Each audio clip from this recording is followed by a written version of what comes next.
Wonderful to see the community foundations from across our nation. We have our members joining us from Manitoba, Victoria, the Sunshine Coast, PEI, beautiful Northern Alberta and Fort McMurray. Wonderful to see.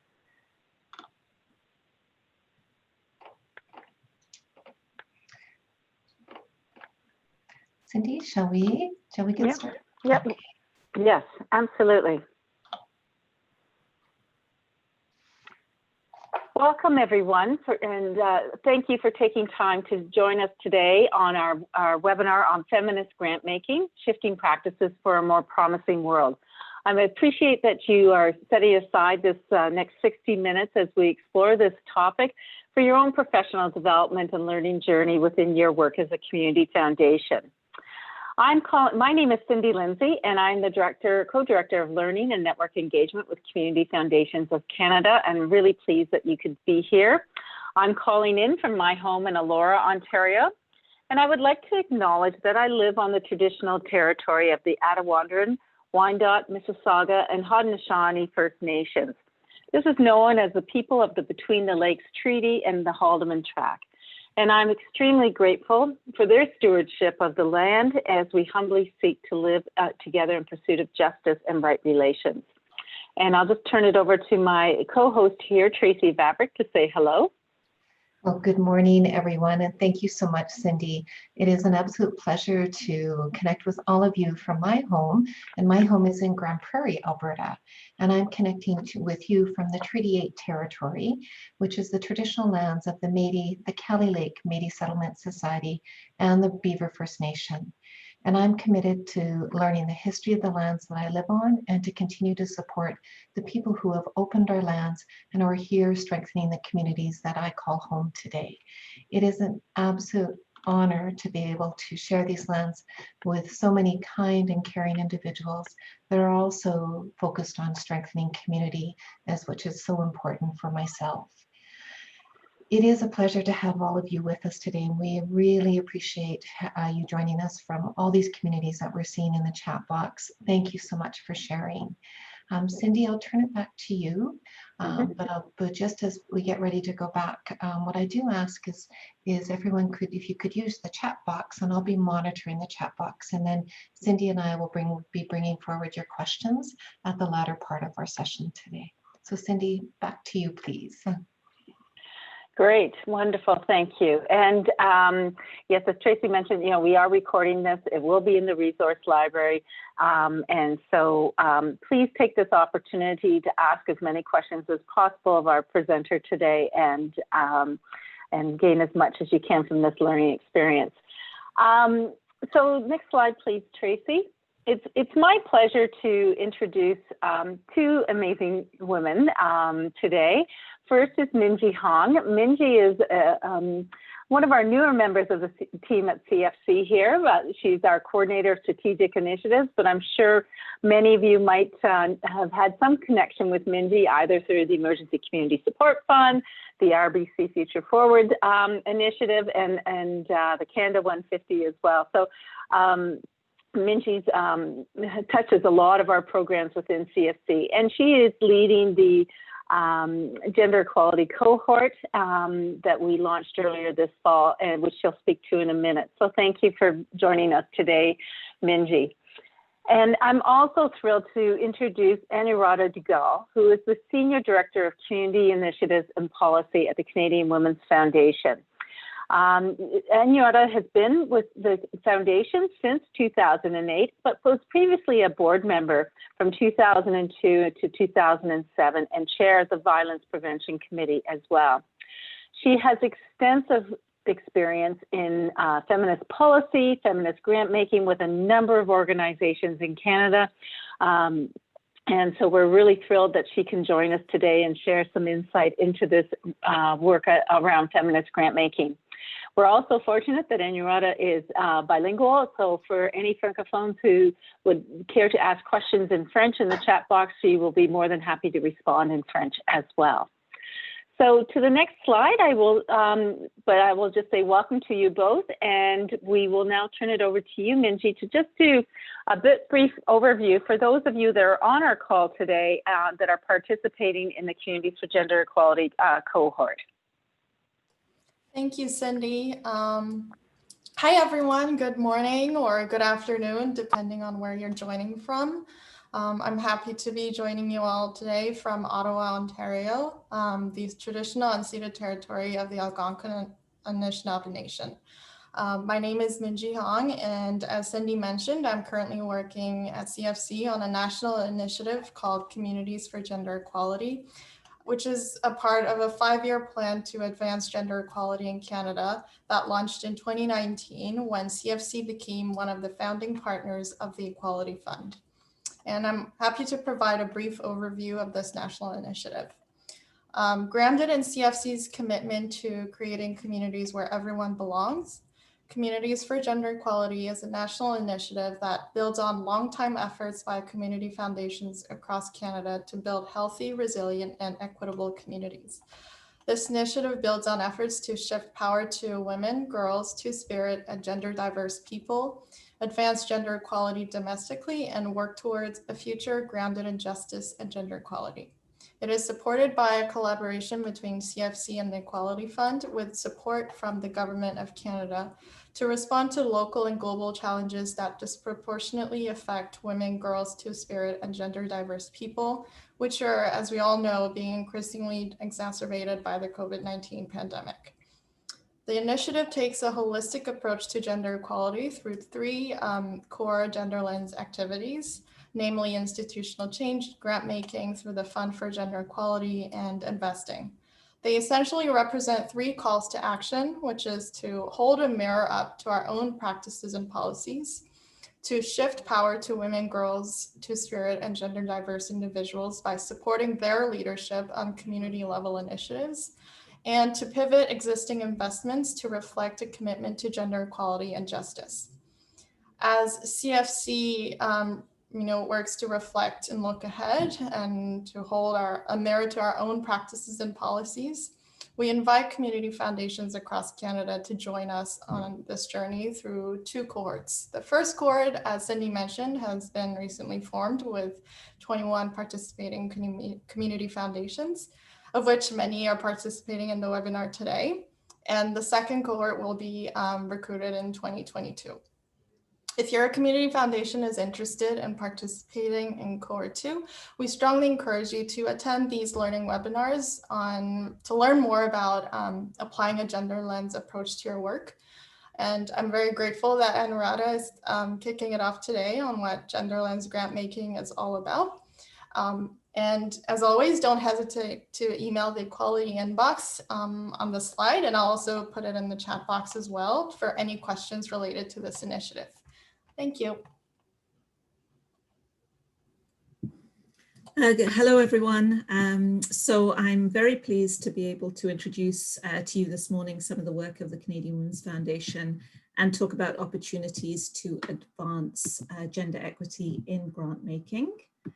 I'll just say change slide when I'm going to ask you to flip to the next one. So if you can change slide now. At the start of this discussion, I'd like to acknowledge that the work of Canadian Women's Foundation takes place on First Nations, Métis, and Inuit land. These are the original peoples of Canada who have nurtured and occupied this land since time immemorial. I myself am calling in from Tiohtià:ke in Montreal, and as a settler immigrant who came to Canada more than 20 years ago, I want to express my own thanks and gratefulness for the opportunity to meet and work on this land, at the same time as recognizing a continuing legacy of colonialism. And the Canadian Women's Foundation commits to pursuing truth and reconciliation and allyship in an ongoing effort to make right with this history and this present reality of Canada. And this includes responding to the Truth and Reconciliation Commission and the inquiry, the report on the inquiry on murdered and missing Indigenous women and girls in Canada. So next slide.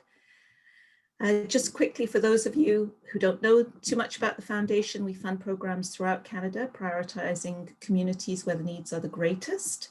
These programs address 4 urgent issues: gender-based violence, economic security, girls' empowerment, and inclusive leadership.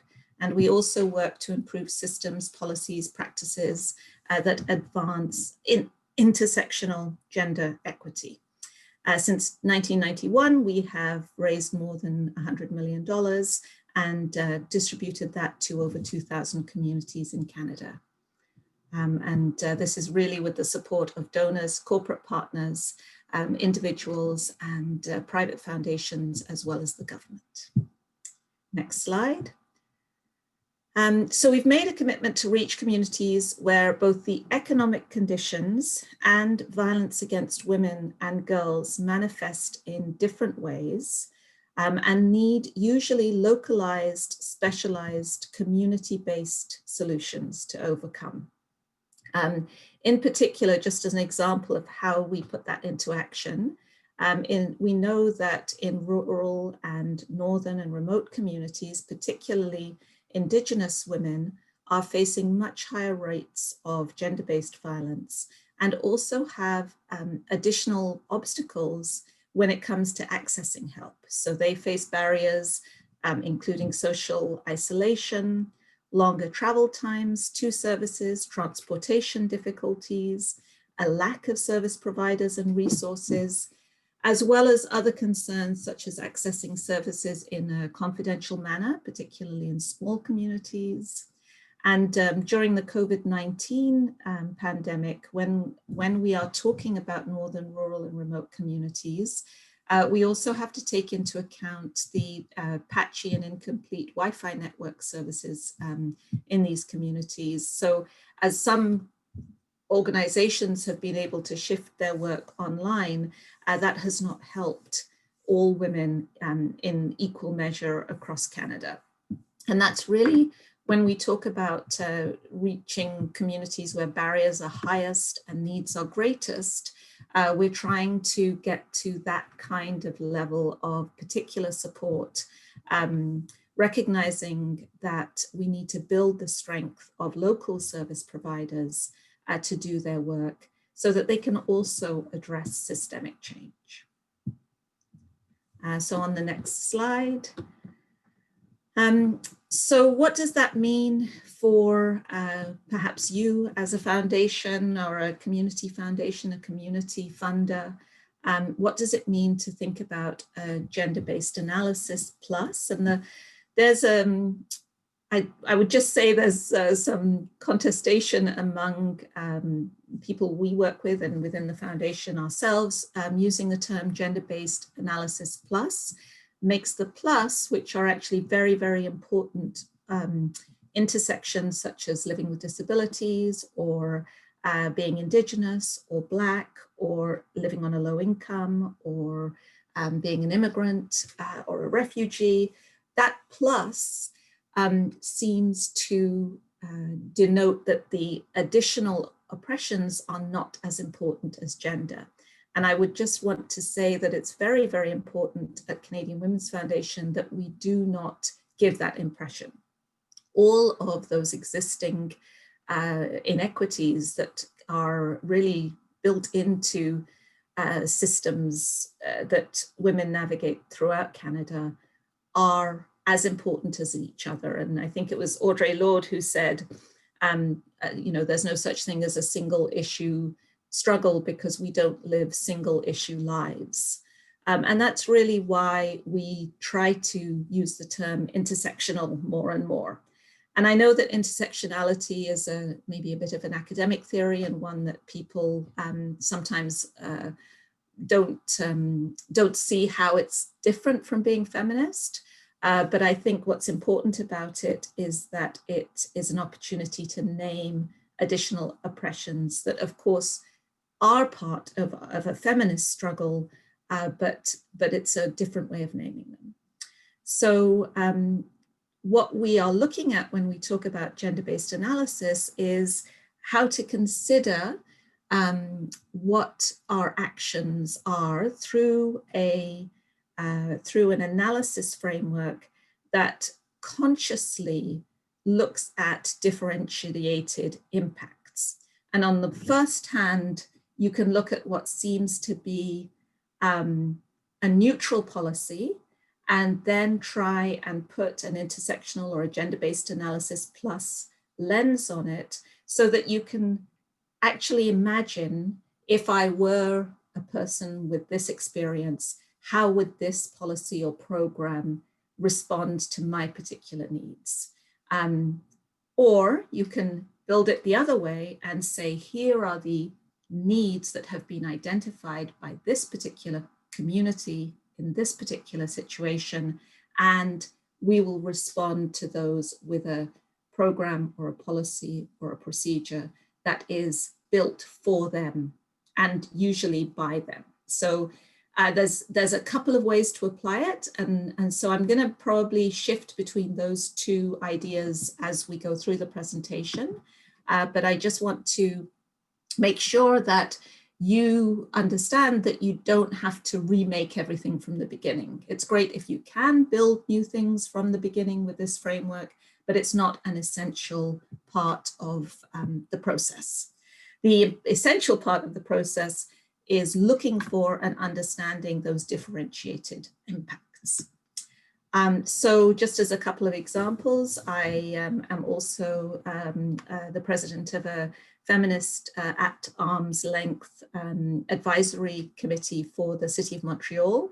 And the City of Montreal has established a pilot project in applying a gender-based analysis lens to gender-based analysis plus lens to their programs. So as an example, homelessness is an issue that the city up until now has, for example, in how they've counted those who are homeless, they have really relied on homeless shelters counts to identify what is homelessness in Montreal. And as a result, because of, first of all, lack of homeless shelters for women only, and the fact that women who are homeless respond and look for supports outside of typical homeless shelters because they're not safe for women, the results in the City of Montreal of what is homelessness tends to invisibilize women's homelessness.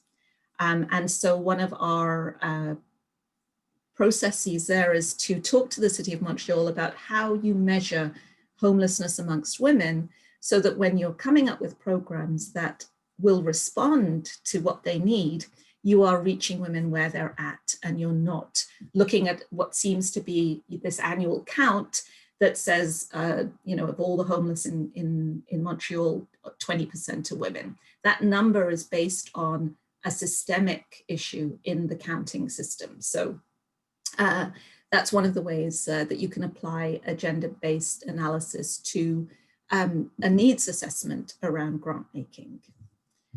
I'll just give you another example of what we do, why we support specifically women's programs. So Canadian Women's Foundation really focuses on programs that are by and for women and by and for the communities that they're involved in.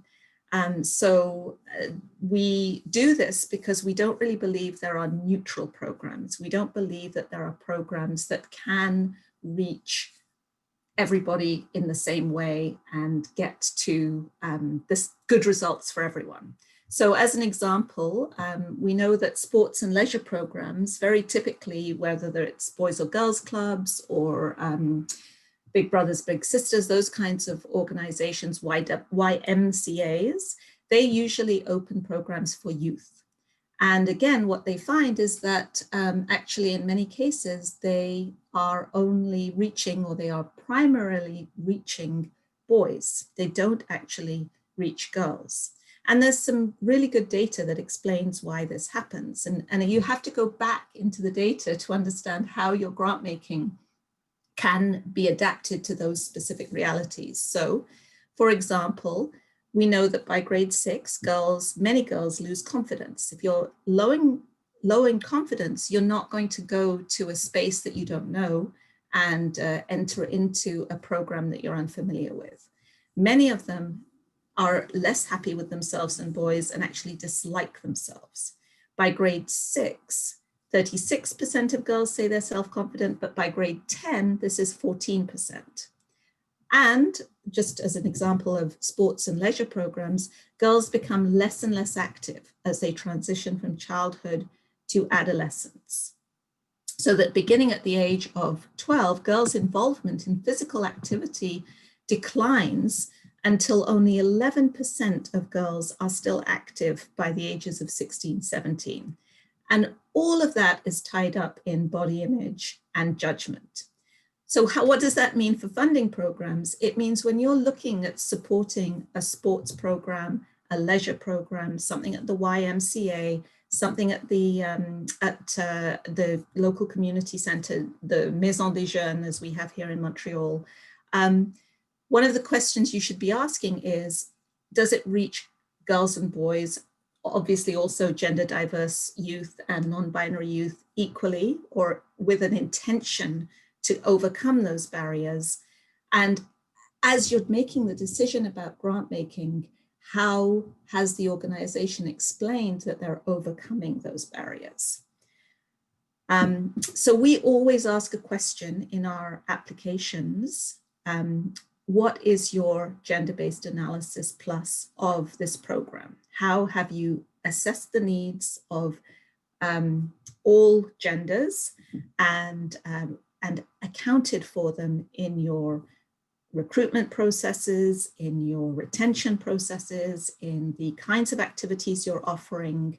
And for example, just as to carry on from the example I was using about girls programs, we fund specific programs, sports and activity programs for girls only, because we know that whether we're talking about STEM, whether we're talking about Indigenous community practices, or whether we're talking about physical activity, girls do better when they're girls only. And conversely, it's not necessarily the case that boys do better when they're boys only. So there is a bit of a contradictory message there. And one of the ways that, say, our healthy relationships programs that we fund have gotten over that is that they offer a program that is mixed, but they have sessions where they separate. So there are, again, this is up to organizations to work out, but these are questions to be asking in a grant making conversation. And the reason I put institutional change and investing also along with the grant making here on this slide is because it does require institutional change in order to make the grant making change.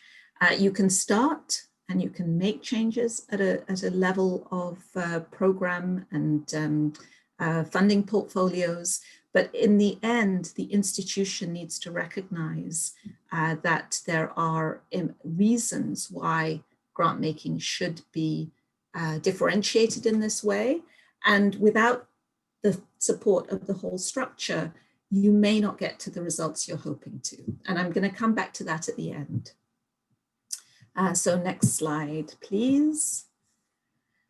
And so we want to talk about participation also in grant making. So I've already talked about how there needs to be some kind of needs assessment, some kind of analysis done by a grantee or an applicant leading into the process.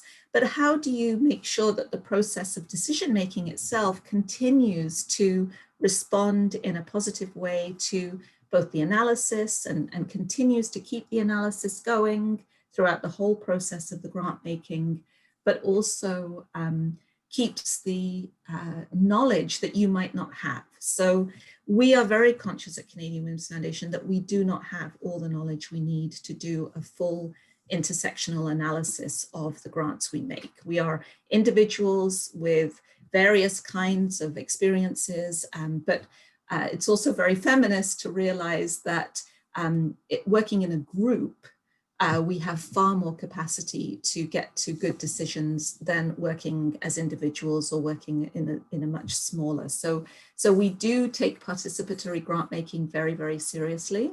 And for us, that really comes from a place that the disability justice sector really pushed forwards, which is nothing about us without us. And of course, this has been picked up by youth serving sectors and many other sectors. So when it comes to developing a grants program, reading grants applications, and then making decisions on grants, we do it best, we feel, when we have active participation from those most affected. So this means that they are included as partners throughout the process. So it's not consultation, although consultation can be part of it.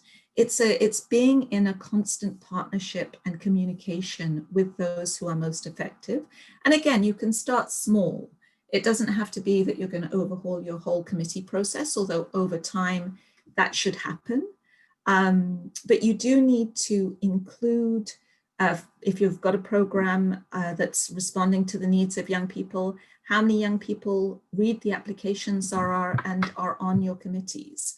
If you have a program that's responding to refugees and immigrant women, are refugees and immigrant women represented in your processes? And then the other thing that I often hear is, and this kind of goes back to the previous comment about neutral programs, I often hear that in parts of Canada, there really isn't much diversity. There really isn't much need to identify specific needs. And I have a few answers to that question too. So one answer that I have to that question is, while that may be true, I live in, I've already said I live in Montreal, one of the most diverse cities in Canada, and I still enter rooms and committees and ongoing official processes where I am the only person of color in the room. And that just really shouldn't be happening really anywhere in Canada, but especially not in a place like Montreal. The second thing I would say is that because of isolation and because of lack of resources and lack of outreach and lack of understanding of the needs of particularly Black, Indigenous and people of color, but also say Two-Spirit LGBTQ communities or people living with disabilities, women living with disabilities, though you will not hear from those communities. They will not come to a community foundation expecting to be supported, just as in many cases they don't come to Canadian Women's Foundation expecting us to understand and be able to support their needs. And the way we get around that is by very, very significant outreach and engagement. So we spend a lot of time trying to find space, respectful, inclusive space, where we can hear from those who are most affected by different issues and then see how we can support them. So we change our processes to meet their needs. This, of course, means taking some risks, but it also means reaching communities that we've never reached before. And that is a wonderful thing.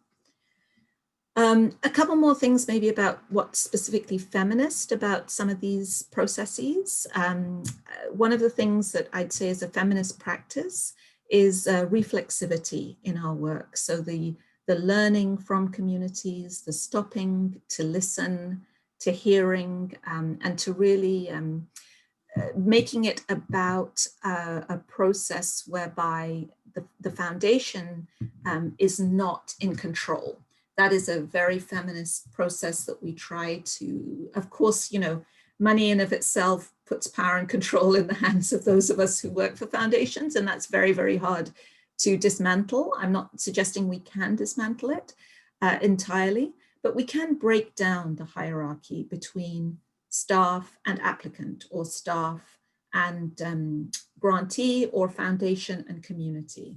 And some of the ways, and I've seen many community foundations that are already doing this, is really around transparency and empowering, putting the power back into the hands of the applicants and grantees by providing them with as much information as possible, but also having them help develop your processes. So that active participation from those most affected, that also means Have you asked a grantee, have you asked an applicant to give you feedback on your application form? Have you got some kind of idea on where the gaps are? Have you talked about whether the application form is even accessible? And that's not just, is it, you know, available in English and French, but going back to those internet problems in rural, remote and northern areas, are you also managing to deal with the fact that many communities don't have secure internet access? That's a big problem for Canadian Women's Foundation, because we really do expect people to be able to use our online platform to make applications, and that has for years disadvantaged communities in the north. And we've always asked, how come we don't get enough applications from the territories? Well, it's because that's, even if we say, you know, please put in an application by email, that's still a barrier for them. So we've changed the whole way we work now with the territories, and have a different relationship with organizations in the territories than the relationship we have with organizations in, say, Toronto, because of proximity, but also because of the barriers they're experiencing.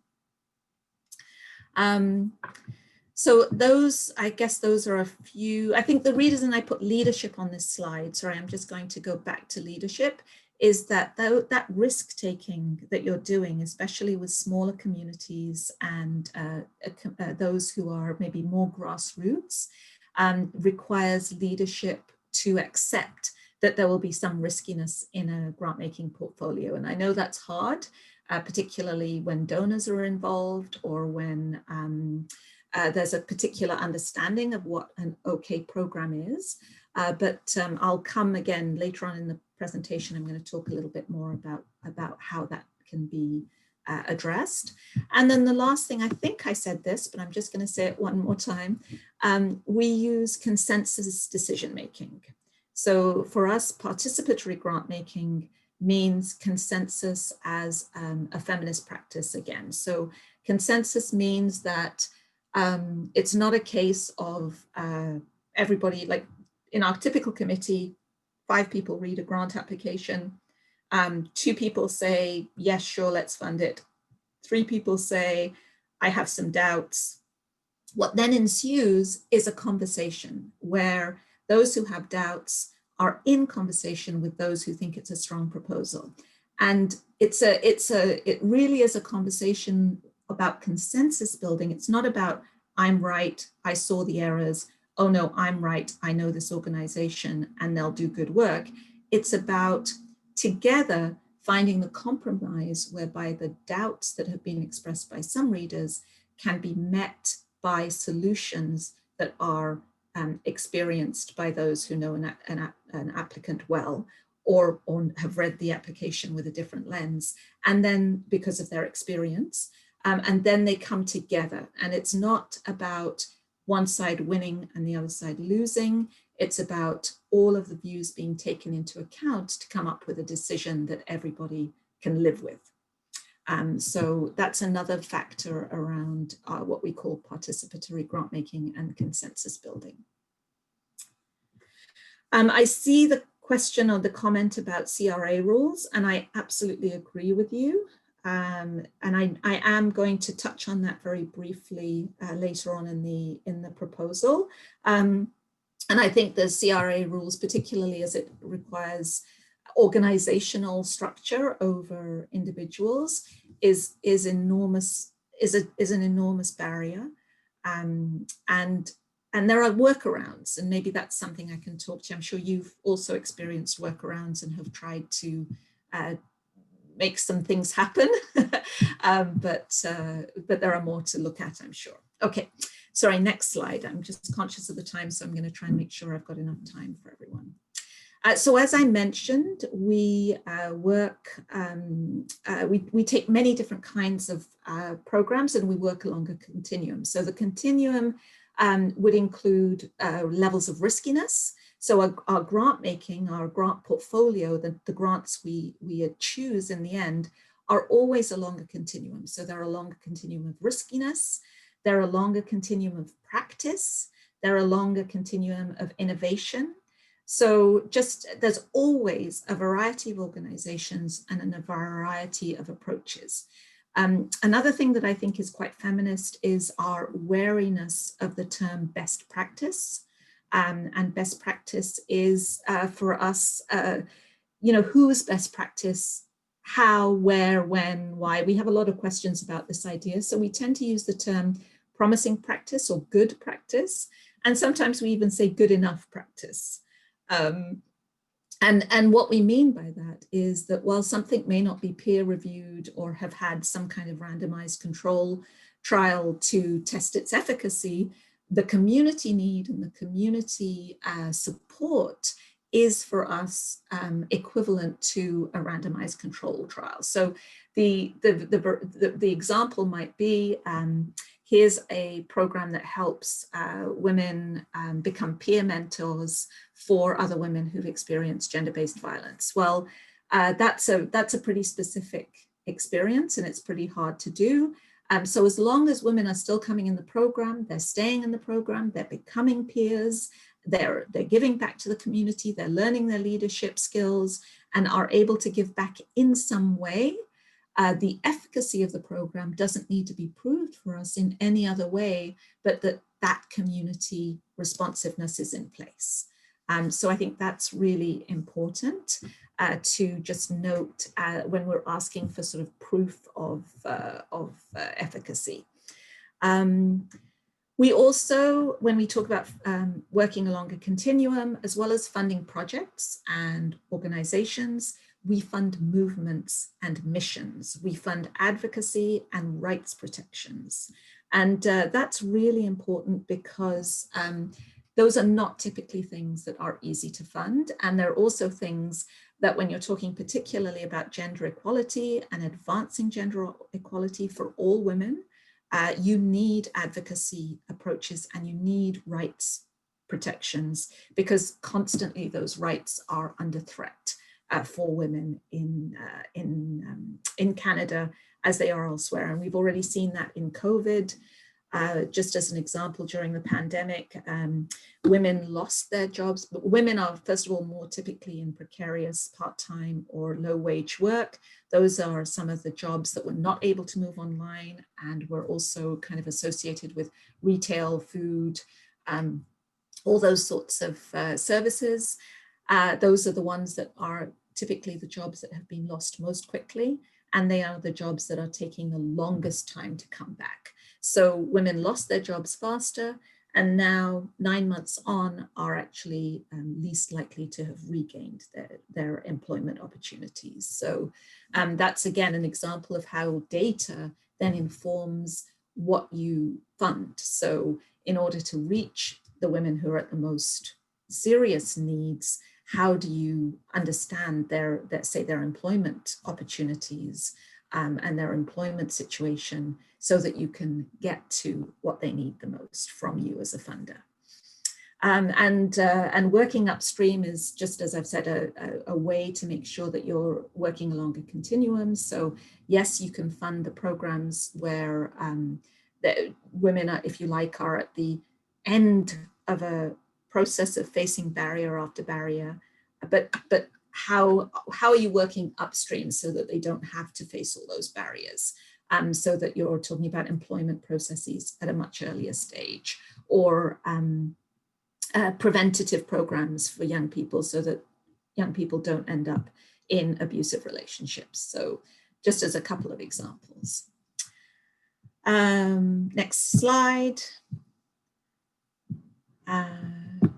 So we are always open to unexpected inputs and outcomes. So just as a couple of examples, I'll just note that we have a Girls Fund, as I've mentioned. The reason we have a Girls Fund is because we saw through our annual violence prevention grants, many organizations applying for work, specifically to work with girls and only girls. And at that time, our violence prevention grants criteria did not speak to girls specifically. It was always women and it was always teens in violence prevention. It was not girls only programs. So we had to be open to the possibility. We had to think outside the criteria of those violence prevention grants.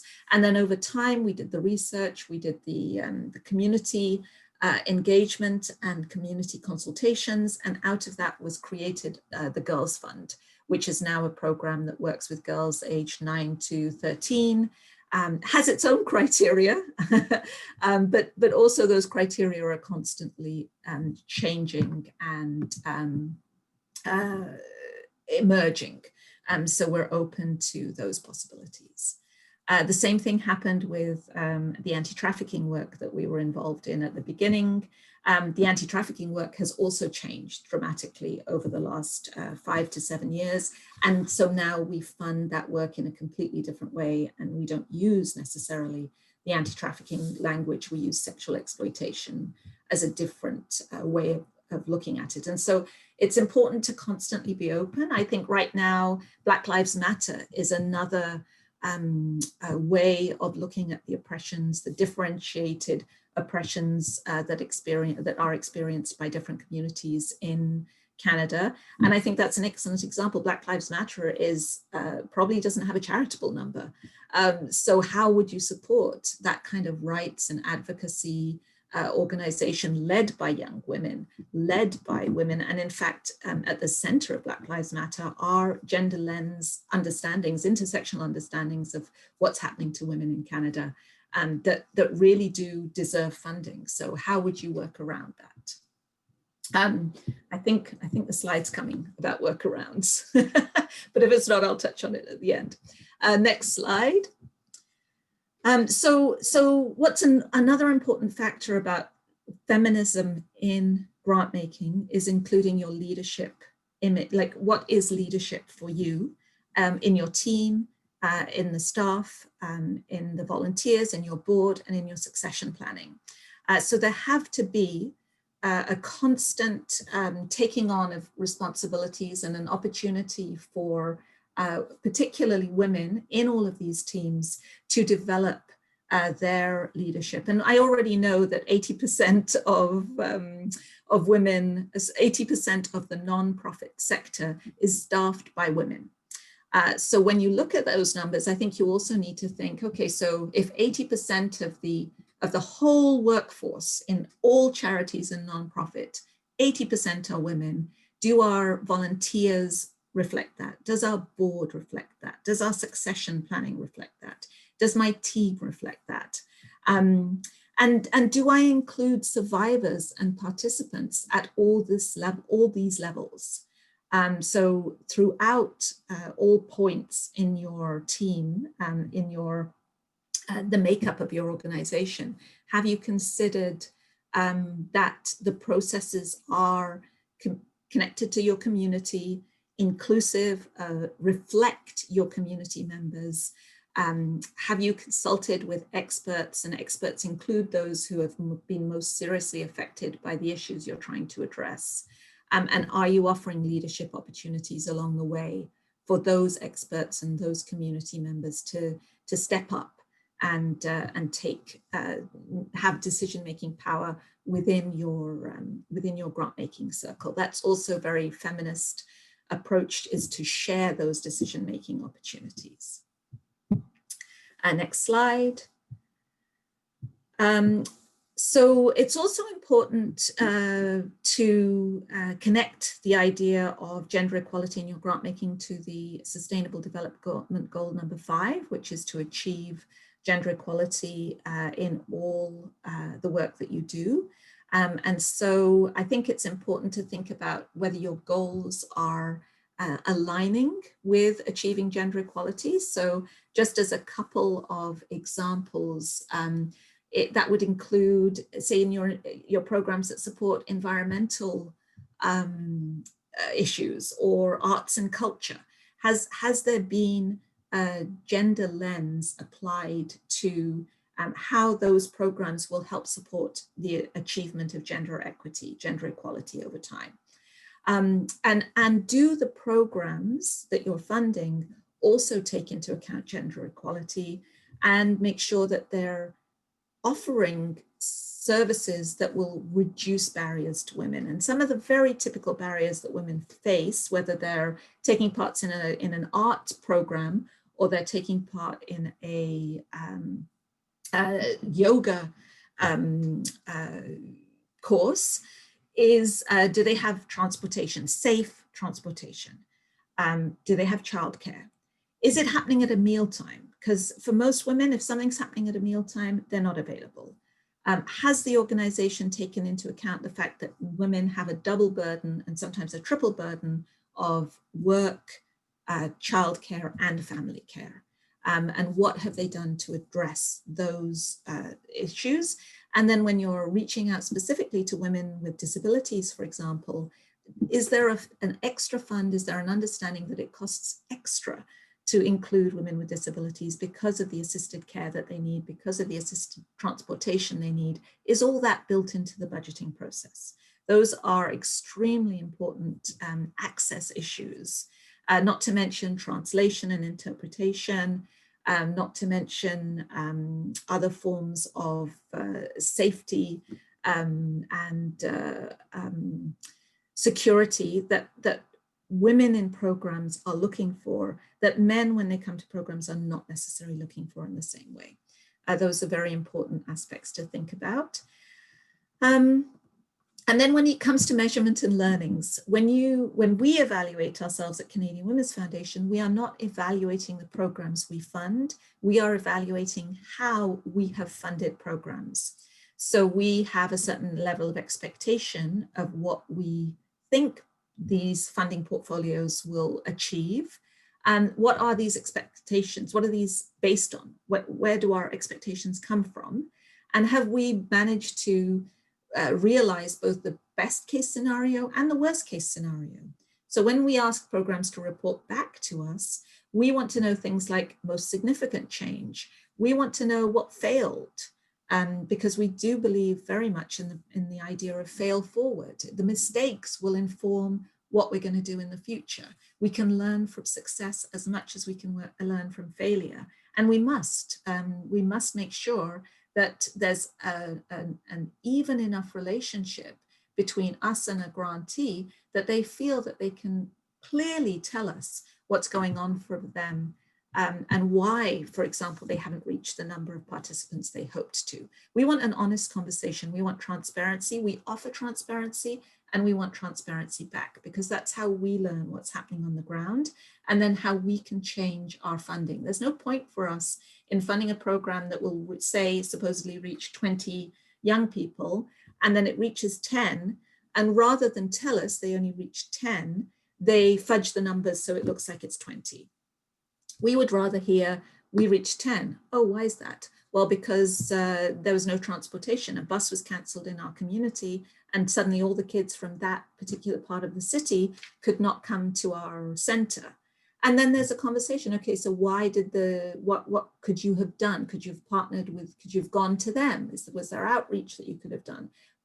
Do we need to get involved in some kind of advocacy program about transportation in your area?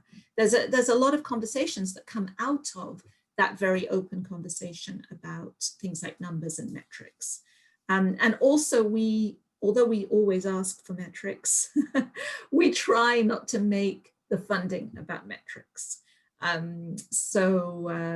We try to be very understanding that there are significant barriers in the lives of organizations, in the lives of individuals, and in the lives of communities that mean that a program doesn't get delivered the way it was imagined, which then has an ongoing impact. Next slide. So I'm just giving you a couple of extra resources here on the next slide. There's the Feminist Principles that was co-written with Canadian Women's Foundation, the Equality Fund, and CFC, Community Foundations of Canada, which is an excellent resource I really encourage you to look at. Community-centric fundraising is a fairly new initiative out of the US that is run by BIPOC folks, so Black, Indigenous, and people of color. And it really starts to unpack how, if you like, white supremacy exists in the center of philanthropy. And I think that's very, very important when you're trying to understand why communities are experiencing barriers. That's actually a great resource, and I spend a lot of time reading their work. And then Gender Lens Philanthropy, there's a very good guide for Canadian foundations that was produced in partnership with the Philanthropic Foundations of Canada. And then the last slide, this is just for you to ponder on. Only 1% of gender equality funding in the world goes to women's organizations. So it's very important for us that the organizations we fund are led by women, run by women, and have women at the core of their boards and of their volunteer base, because that's how we know it's a women's organization. So I think that's, again, if you have somehow designated that a certain amount of your money is going to help the achievement of SDG 5 and reaching gender equality in Canada, then you need to make sure who it's actually going to. The good thing about this data, while it's a little bit depressing, is that the only way is up, right? We can certainly improve on 1%, and we really should be. So I'll stop there. And I'm happy to take any questions. Well, thank you so much, Anuradha. I mentioned that we've got a couple of minutes for questions. There is a question about, is there a reference to that 1% stat that you can recall right away?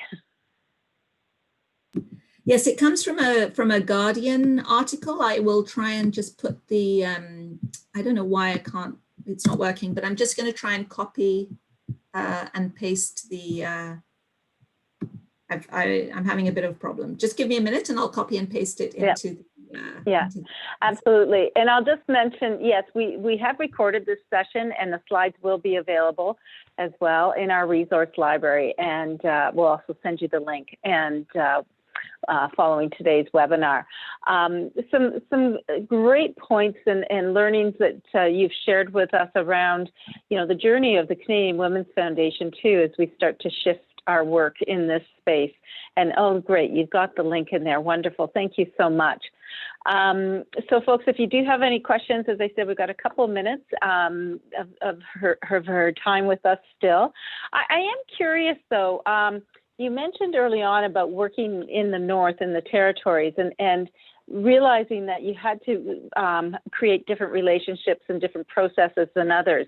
Could you just very high level share, how you approach things differently in a Northern community, say, than you would, here in Southern Ontario or in Montreal? Sure. Well, one of the first things we did was we kind of did away with our criteria. So the idea that a program in the North is going to fit neatly into gender-based violence or economic development or girls or leadership, we learned pretty early on that that's not the case. Those are not how, it's not like that communities imagine their needs. And therefore, they're not going to respond to criteria in the same way. So that was one thing that we did. So now our criteria is really, does it address gender equality? Does it respond to a community need? And can we see that it in some way or form will address any of those pillars or all of them at the same time? So just as an example, we would probably never fund a girls' literacy program because literacy doesn't perfectly fit in any of our 4 pillars. But in the North, a girls' literacy program is also girls' empowerment, and it's also preventing gender-based violence. So in the North, we'll fund it for that very reason, because it has those aspects to it that are invisible unless we go and spend some time with those organizations. And that literacy program now knows that we'll fund them, whereas previously they saw our pillars and went, oh, well, literacy doesn't fit in any of those pillars, so we're not going to fund, we're not going to even ask for funding from them. Great, thank you so much. I don't know if you can see this next question. Thank you for the presentation, but you talked about promising practices. Can you please share how the foundation has engaged and built these promising practices with BIPOC communities, and in particular, Black organizations with a gender focus? Mm-hmm. So promising practices for us is really something where a community has identified a need and has said, this is how we know that our community will be able to respond to the particular need that you're identifying. So for example, the Maison d'Haïti here in Montreal, in the northern part of Montreal, there's a lot of issue with over surveillance from the police, but at the same time, girls who are at higher risk for different forms of sexual violence, particularly in schools, and sort of just in general, right? The general community has experienced certain kinds of trauma that mean that girls are navigating over surveillance from the police, and then higher risks that they would never go to the police to talk about because of their experience as Black girls and Black women in a community that we know is prone to racist policing practices. So the promising practice is the Maison d'Haïti has, and this is true of many communities, to be honest, street workers. They have workers who are out in the community who can reach girls where they're at, in the parks, in the shopping malls, in the community organizations, and they provide the prevention opportunities for when girls either experience sexual violence or see other girls experiencing it and want to do something about it. They provide the interface on how to address that over what might be, you know, a kind of more mainstream response, which is, oh, there's sexual violence in the schools, we'll get the police to come in and do a presentation. That's not going to work in those schools. And in fact, it will cause a tremendous, it potentially could be a huge misstep. Thank you so much. Does that answer the question? Yeah. Yeah. Yeah, I think we're at the top of the hour, so we do need to wrap up. But Tracy, just flip to the next slide. But again, thank you so much for shedding some more light on this topic and how community foundations can really start to shift their practices. And you know, for some it's a big step, and for others we're already on part of this journey. So I really appreciate you taking the time. Just a quick mention, folks, we have one more webinar coming up before the end of the year on December 9th. For those that are in the finance area, this is the last of a three-part series on risk management. And then we're kicking off the new year with a session on exploring trust-based philanthropy. So working with the folks out of the trust-based philanthropy organization in the US, but with some Canadian presenters as well, as we and look at that as to how we work in our field as funders and from a trust-based approach. So sort of building on what we've been talking about today. And then on January 19th, for those that are wanting to engage around vital signs for this year and wanting to learn more about the program, Vital Signs 101 session on the 19th. And stay tuned, continue to check our events page on the website and look at our resources.